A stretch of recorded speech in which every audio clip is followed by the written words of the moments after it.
नमस्कार मित्रांनो, सगळ्यांचे स्वागत माझ्या कॉमन मॅन या यूट्यूब चॅनलवर. मित्रांनो, आजचा तिसरा दिवस मराठा आरक्षणासाठी प्राणांतिक आमरण उपोषणासाठी बसलेल्या मनोज जरांगे यांच्या उपोषणाचा तिसरा दिवस. आता हे उपोषणाचा जुना इतिहास आहे, म्हणजे उपोषण या संकल्पनेचा देखील जुना इतिहास आहे आणि मनोज जरांगेंच्या उपोषणाचा देखील जुना इतिहास आहे. म्हणजे ह्या वर्षभरात हे चौथ्यांदा उपोषण आहे त्यांचं आणि प्रत्येक वेळी ते आमरण उपोषण म्हणून जाहीर करत असतात. मात्र राजकीय नेते सत्ताधाऱ्यांमधले किंवा विरोधकांमधले काही राजकीय नेत्यांची भेट घेतात आणि मग असं वाटतं की प्रश्न सुटलाय आणि तिढा कायम राहतो. हा आपला अनुभव आहे. आता उपोषण या संकल्पनेचा जुना इतिहास अण्णा हजारेंपासून त्यांच्या आधीपासून आहे. पण अण्णा हजारेंपासून जर आपण लक्षात घेतलं प्रकार, तर उपोषण हा मार्ग नक्कीच शांततावादी आहे. कुठल्याही प्रकारची गोंधळ न करता, कुठल्याही प्रकारचं नुकसान न करता उपोषण आत्मक्लेशाचा मार्ग आहे आणि त्याद्वारे सरकारला किंवा आपल्या मागण्यांसाठी संबंधितांना वेठीस धरणे असा याचा सरळ अर्थ आहे. यावेळी मात्र जरांगेंचं उपोषण किती टिकेल, त्यांच्या प्रकृतीवर त्याचा काय परिणाम होईल, कारण त्यांची प्रकृती आधीच तोळामासा आहे हे आपण सगळ्यांना माहिती आहे. त्यांचा हेतू अतिशय प्रामाणिक असला तरीही उपोषण त्यांना मिळवून द्यायचंय. मराठ्यांना त्यांच्या न्यायाचं, त्यांच्या हक्काचं उपोषण मिळालं पाहिजे. गोरगरीब मराठ्यांचं भलं झालं पाहिजे. हे सगळ्या गोष्टी गृहीत आहेत आणि त्या दृष्टीने ते उपोषण करतायत. आता उपोषणाला ते बसल्यानंतर विरोधक असणारच, ते सरकारमधले असतील. या उपोषणात विरोधक आणि मनोज जरांगे यांच्यात चांगल्याच शाब्दिक चकमकी होतात दिसतात आपल्याला. म्हणजे उपोषणाच्या वेळा देखील आणि उपोषणानंतर देखील मनोज जरांगेंच्या उपोषणाच्या निमित्ताने दोन गोष्टी जास्त प्रसिद्ध झाल्या आहेत. उपोषणामुळे जो आसक्तपणा येतो त्यामुळे त्यांची चिडचिड होते आणि त्यामुळे ते जे शब्द वापरतात, त्यांची जीभ घसरते, ते एक वादग्रस्त आहे. आणि दुसरी गोष्ट आहे बरं का, मनोज जरांगे उपोषणाच्या वेळी अंगावर जी गोधडी घेतात ती लाल गुलाबी गोधडी, आणि त्याचं रहस्य काय असा प्रश्न अनेकांच्या मनात असू शकतो की इतर लोक पण अशी गोधडी घेतात का, असाही प्रश्न असेल की उपोषणाच्या वेळी गोधडी घ्यायची असते का, असं काही शास्त्र आहे का, असाही काही लोकांना वाटत असेल. तुम्ही जर अण्णा हजारेंच्या उपोषणाचे फोटो बघितले तर त्यांनी पांढरा पायजामा आणि त्यांचं नेहमीचं धोतर घातलेलं आहे, टोपी आहे डोक्यावर, अंगावर कोणतीही गोधडी नाही. त्यानंतरच्या उपोषणार्थींचे तुम्ही फोटो बघितले अण्णा हजारेंच्या नंतर, तरी देखील तुमचे हे चित्र लक्षात येईल की अंगावर गोधडी नाही किंवा अंगावर कोणतीही चादर नाही. मग मनोज जरांगे हेच ती गोधडी का वापरतात हा प्रश्न मनात उपस्थित होणं स्वाभाविक आहे. त्यांना विरोध करणारे लोक आहेत आणि ते हे उपोषण म्हणजे आरक्षणासाठी नसून, कारण 10% आरक्षण सरकारने दिलेलं आहे, शिंदे सरकारने, तरी देखील कुणब्यांमधूनच आरक्षण व्हावे, मिळावे, कुणबी प्रमाणपत्र सरसकट सगळे सोयऱ्यांसकट मिळावे म्हणून मनोज जरांगे हट्टाला पेटलेले आहेत. त्यामुळे स्वाभाविक आहे की ओबीसी देखील, छगन भुजबळ ओबीसी मधले मुख्य, त्यानंतर मग लक्ष्मण हाकेंनी पण उपोषण केलं. आज लक्ष्मण हाकेंनी ओबीसीचं आरक्षण बचाव यात्रा पण सुरू केली.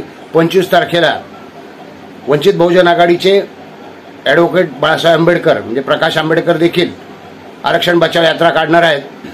मग एवढा सगळा विरोध असताना मनोज जरांगे हट्टाला का पेटले? काही लोक म्हणतात की शरद पवार यांचा पाठिंबा आहे, हे निवडणुकीपुरतं आहे. मात्र शरद पवार यांचा पाठिंबा नाही हे शरद पवारांनी सांगितलं की ओबीसीतून आरक्षण देणे योग्य नाही. मग जर शरद पवार गॉडफादर असतील मनोज जरांगेंचे, तर मनोज जरांगेंनी शरद पवार यांनी ओबीसीतून आरक्षण देणे योग्य नाही असं म्हटल्यानंतर उपोषण सोडलं पाहिजे होतं किंवा उपोषणाला बसायला नको होतं, शांत व्हायला होतं. पण तसं झालेलं नाहीये. म्हणजे आता जे हट्टाला पेटलेले आहेत त्यामागं खरोखर शरद पवार आहेत की नाहीत हा प्रश्न आहे. पण मनोज जरांगेंची काही वाक्य जी आहेत त्यापैकी आपल्याला सत्ता परिवर्तन करायचं हे वाक्य फार फेमस झालं. त्यानंतर त्यांनी चिना, मायचा चिना वगैरे जे शब्द वापरले ते देखील आवडले नाहीत जनतेला. पण त्यांचा हेतू, त्यांचा प्रामाणिकपणा याबाबत संशय घेता येत नाही. ती गोधडी मात्र संशयाच्या भरोशात आहे बरं का, संशयाच्या भोवऱ्यात ती गोधडी.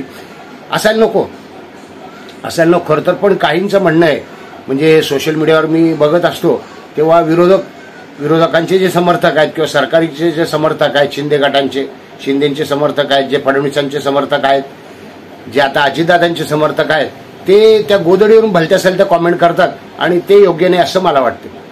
मी त्या गोधडीच्या आत मनोज जरांगे तोंड लपवून सुकामेवा खातात असा एक मूर्खपणाचा आरोप आहे. हा मूर्खपणाचा का म्हणतो? कारण इतक्या लोकांच्या उपस्थितीत असं फार कठीण आहे, असं करता येणं फार कठीण आहे. आणि मग आरक्षण हा मूळ जी संकल्पना आहे त्याला सुरुंग लावल्यासारखं होईल. त्यामुळे मनोज जरांगे तसं काही करत असतील असं मला अजिबात वाटत नाही. पण तरी देखील ती गोधडी का, हे रहस्य तुमच्या मनात राहतच.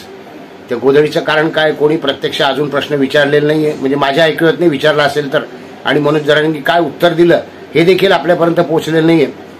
पण तुम्हाला मित्रांनो माहिती असेल की तुम्ही जेव्हा घरात झोपता त्यावेळी प्रत्येकाची एखादी आवडती चादर असते, म्हणजे ती फार जुनी होईपर्यंत वापरली जाते आणि ती आपण झोपेच्या वेळी अंगावर घेतो, कारण ती आवडती असते आणि ती विशिष्ट चादरच आपल्याला हवी असते हे आपल्याला माहिती आहे. मग तसं काही आहे का? मनोज जरांगे एरवी देखील उपोषण नसेल तेव्हा देखील ती गोधडी घेतात आणि ती त्यांच्या सवयीची आहे काय, असाही मुद्दा असू शकतो. तेही कारण असू शकतं. दुसरं कारण असं असू शकतं की मनोज जरांगे हे प्रकृतीने थोडेसे किरकोळ आहेत अंगाने, आणि इतक्या लोकांसमोर जेव्हा ते स्टेजवर उपोषणाला असतात, स्टेजवर किंवा मुख्य स्थानी असतात, त्यावेळी खूप गर्दी जमते त्यांच्या अवतीभोवती. स्त्रिया पुरुष सगळ्याच प्रकारचे लोक असू शकतात. मग त्यावेळी असा एखादा माणूस झोपून राहिलेला बरं दिसत नाही. झोपून राहिलेला आहे तो आणि झोपूनच बोलतो हे बरं दिसत नाही. मग त्याऐवजी त्यांचं संपूर्ण शरीरच असं, जे ते कपडे घालतात पांढरा शर्ट पायजामा, त्या सकट दिसण्याऐवजी ती गोधडी अंगावर घ्यावी असं मनोज जरांगेंना वाटत असेल.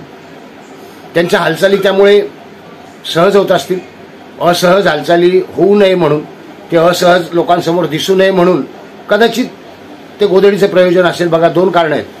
एकतर मनोज जरांगे यांच्या सवयीची ती गोधडी आहे, त्यामध्ये जे काही आक्षेप घेतले जातात, आक्षेप म्हणण्यापेक्षा त्यावर जी टीका केली जाते, आक्षेप नाही टीका आहे, ती टीका अत्यंत चुकीची आहे.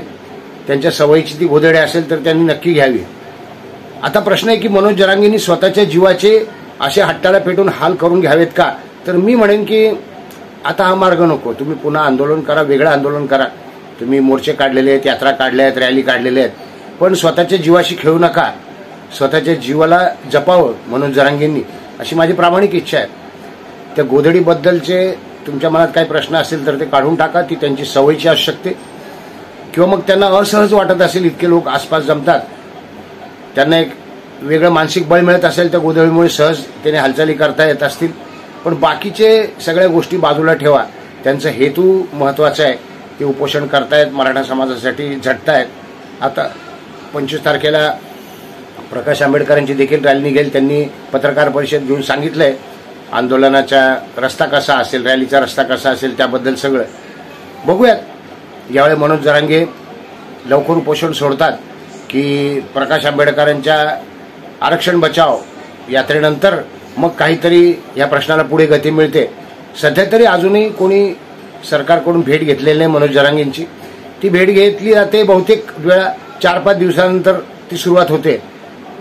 आता गोधडीबद्दलचे प्रश्न डोक्यातून काढून टाका. त्या गोधडीचं कसलंही रहस्य नाही आहे असं मला वाटतं. म्हणजे अजून कोणी प्रश्न विचारला मनोज जरांगे त्यावर काय उत्तर दिलं तर कदाचित वेगळं कारण पुढे येईल. पण सध्या तरी त्या बाबतीत मनात कुशंका नको. त्या गोधडीमुळे ते आजारी वाटत जरी असले तरी मुळातच ते तोळा मासा प्रकृतीचे आहेत. आणि म्हणून मनोज जरांगेंना शुभेच्छा. व्हिडिओ आवडला असेल तर लाईक करा, शेअर करा, सबस्क्राईब करा. तुम्हाला वाटेल आज हे गोधडीवर कसे काय घसरले, पण माझ्याही मनात तो प्रश्न होता आणि म्हणून अनेकांच्या मनात तो प्रश्न असू शकतो. त्या प्रश्नाला एक माझ्या बुद्धीने उत्तर देण्याचा प्रयत्न केला. व्हिडिओ आवडला असेल तर लाईक करा, शेअर करा, सबस्क्राईब करा. भेटूयात नवीन व्हिडिओत कॉमन मॅनसह. सूचनांचे स्वागत. धन्यवाद.